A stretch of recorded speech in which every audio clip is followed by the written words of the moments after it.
So factory painting is when you buy a brand new window or a brand new door and it's not white, it's been painted. It's been painted in a factory under a controlled environment.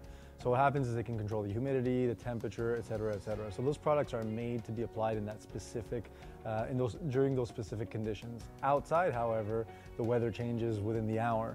So we had to find a way to reverse engineer that and be able to adjust the paint for the weather, not the other way around. So that's the only way that we're able to do a factory finish on site.